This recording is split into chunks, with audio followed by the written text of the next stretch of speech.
Hola jóvenes estudiantes, ahora en esta ocasión les voy a compartir este video en donde vamos a hablar de la gráfica y la suma de vectores. Hablemos primero de la gráfica. Para graficar los vectores, recordamos de que vamos a utilizar muy constantemente a los puntos cardinales. Y en un cuaderno o en cualquier hoja, siempre vamos a ubicar a nuestros puntos cardinales siempre de esta manera: norte, oeste, sur y este. Es decir, en sentido contrario a las manecillas del reloj, podríamos leer no sé.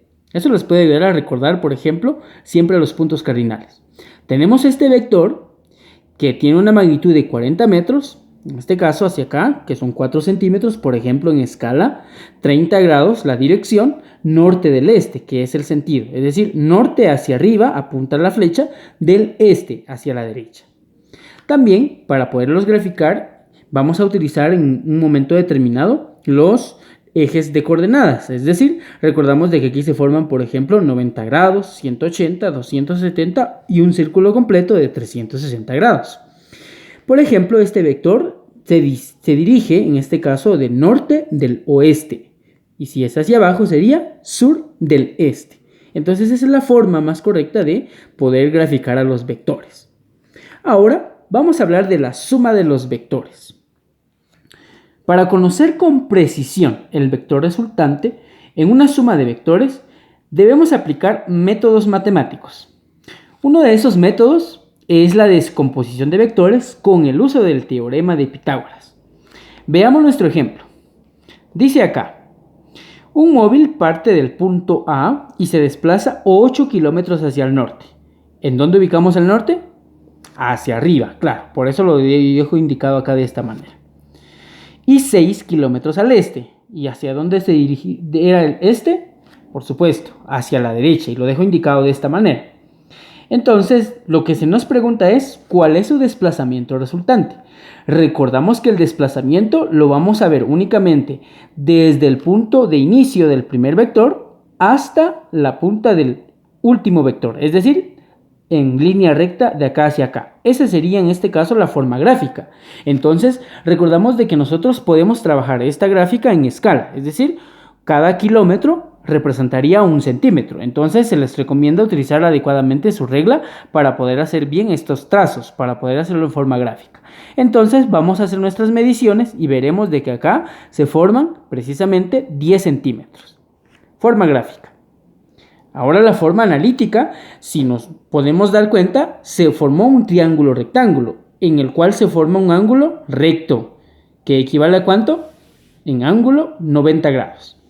Entonces vamos a utilizar nuestro vector resultante y vamos a utilizar el teorema de Pitágoras, donde vamos a incluir nuestros datos: 8 al cuadrado más 6 al cuadrado, extraemos el radical y precisamente aquí ya no se trabaja en escala, más bien se utilizan los datos originales. En este caso, nuestro vector resultante también coincide con la forma gráfica, es decir, en ambos tiene que coincidirnos, tanto forma gráfica como forma analítica.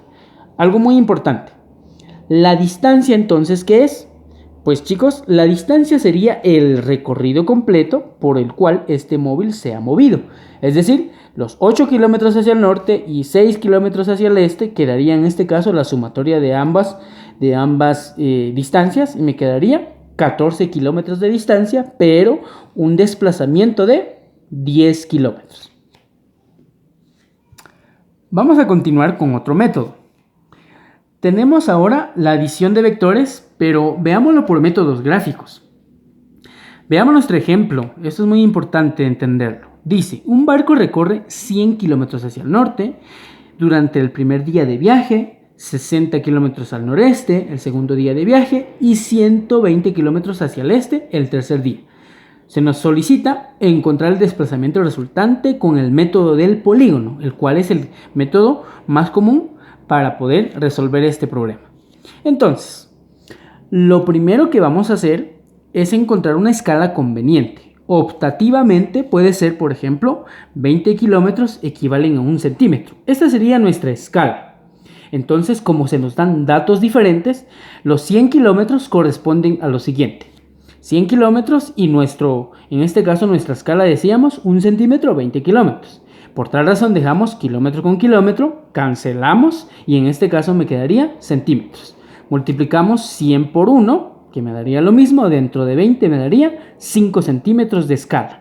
Asimismo, con el otro dato que se nos da en el problema, 60 kilómetros, kilómetros y kilómetros, siempre en nuestra escala, 1 centímetro equivale a 20 kilómetros, multiplicamos y dividimos. Por tal razón me queda 3 centímetros de escala y así con el siguiente dato. Ahora bien, vamos a empezar a graficar nuestro problema. Recordamos un poquito. El barco recorre en el primer día de viaje hacia el norte 100 kilómetros, es decir, en nuestra escala 5 centímetros. Por tal razón, hacia el norte recordamos que es hacia arriba, 1, 2, 3, 4 y 5. Luego se nos dice 60 kilómetros al noreste. Entonces vamos a decir noreste. Me recuerda que es hacia arriba y hacia la derecha. Como en este caso el problema no nos da un ángulo específico, vamos nosotros en este caso a utilizar 45 grados. En este caso, nuestra escala sería de 60 kilómetros es 3 centímetros. 1, 2, 3 centímetros. 60 kilómetros.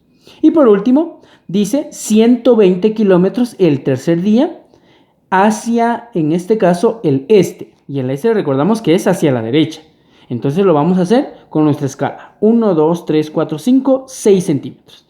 Por tal razón, ahora lo que nos vamos a encontrar es, en este caso, nuestro vector resultante, el cual recordamos es siempre desde el punto de partida hasta el punto final del último vector, es decir, en esta parte de acá.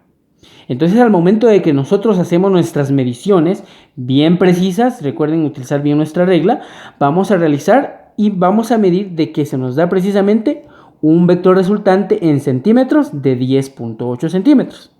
Hacemos nuestra conversión de escala porque recordamos que nuestros datos originales nos los dan en kilómetros. Por eso mismo ahora convertimos 10.8 centímetros, ahora centímetro y centímetro se cancela y vamos a dejar 20 kilómetros. 10.8 por 20 me queda precisamente un vector resultante o un desplazamiento del resultante de 216 kilómetros. Entonces, ese es el proceso, jóvenes, para poder encontrar en este problema el vector resultante, desde el punto de partida hasta el punto final. Muy bien, espero de que este video, esta explicación les sea de utilidad para que puedan resolver los distintos problemas que yo les planteo, siempre hablando de magnitudes vectoriales. Les dejo las escalas respectivas para que sea mucho más facilidad y sobre todo que sea de mucha práctica para ustedes. Espero que se encuentren muy bien y bendiciones.